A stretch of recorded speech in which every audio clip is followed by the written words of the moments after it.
Yo, what up? It's Benjamin D'Souza here, back with another classic. I'm in Diamond Bar, California right now, which is like the west side of San Bernardino. Shout out to BGS. Him and I just had an interesting exchange over there on Sister George and Concrete Roses panel.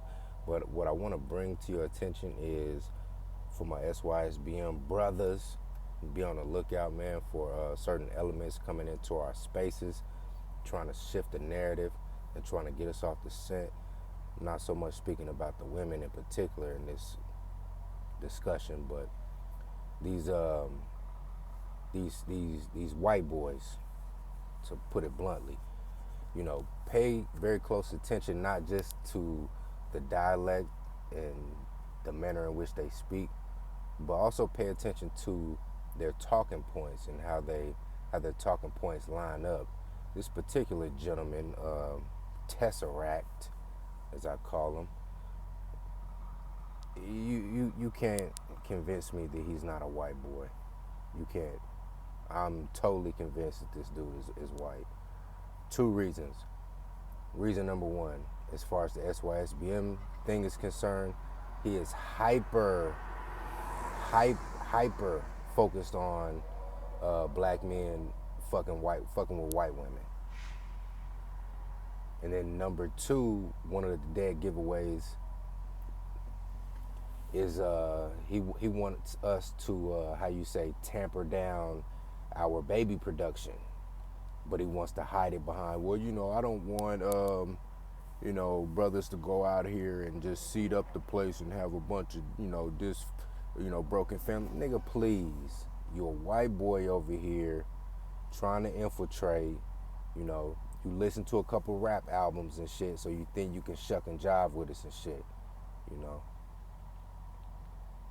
But you can always tell the motherfuckers is down from the motherfuckers that ain't been around. And my guy, you don't sound like one of us, man. Not even the manner in which you speak, man. For real. And also on this panel, the Roger report, he said something that I've been saying for quite some time, that there is no difference between, and let me add this. This is another reason why I had to start coming on panels, man. Cause niggas been using my talking points. I don't know if, like, shit that I said in these videos, man, 2 years ago, niggas is using my shit. I don't know if they just listen to my shit and try to take it and pass it off as their own, or they're coming to the same conclusion that I came to a year ago on their own. I don't know. But for whatever reason, man, I had to just jump out here, man, and start hopping on these panels, man. I wanted to just stay in the cut, be a chat box nigga, and just make my little content in the cut, my little corner of YouTube. I was like, man, these niggas is using more and more of my talking points, man. I gotta get up out here in front of this shit, man. But anyway, yeah, the Roger report was saying something that I've been saying for quite some time, that the ADOS black woman and the white supremacist male are one and the same. They're hand in hand. They are in lockstep. They're in lockstep. There's no difference between how the average everyday ADOS woman feels about black men from the average everyday bigoted white person feels about the same black man. They feel the same way. They share the same sentiments about us. They talk about us the same way. They treat us the same way. No different, man. Straight up. Like, if you just sit back and just observe things on social media, whether it's YouTube or Facebook or whatever, you'll start seeing memes and whatnot, and just pay close attention to how these black women refer to us. They either refer to us as nigga, get you a nigga to do this, or, I got a good nigga, or my nigga this, or, get you an ugly nigga, or, it's fat nigga season. They always refer to us as nigga and or boy. I've said this before, I'll say it again. If you were to just change the voice to, let's say, a white male voice, you could take a lot of the shit that these black women say about us. You could write it out on a transcript and read it, and if you didn't know who said that, you might come to a conclusion that a racist white man said that, because it's no different, no different. And as far as the thing, the discussion in BGS and I had about the Aboriginals and whatnot, listen, bruh, if you think that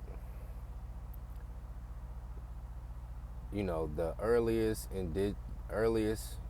inhabitants of this hemisphere, that being North America, South America, and Central America, which in fact were Negroid, if you think for some reason that they just died out or got amalgamated into the Mongoloids or whatnot, then come on now.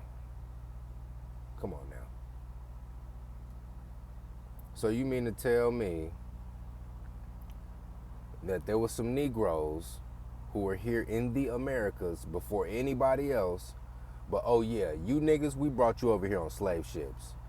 What? So you mean to tell me being a Negro from the Americas, I have no connection to the original Negroid inhabitants of this hemisphere? Is that what you're telling me? Okay. All right. All right. All right.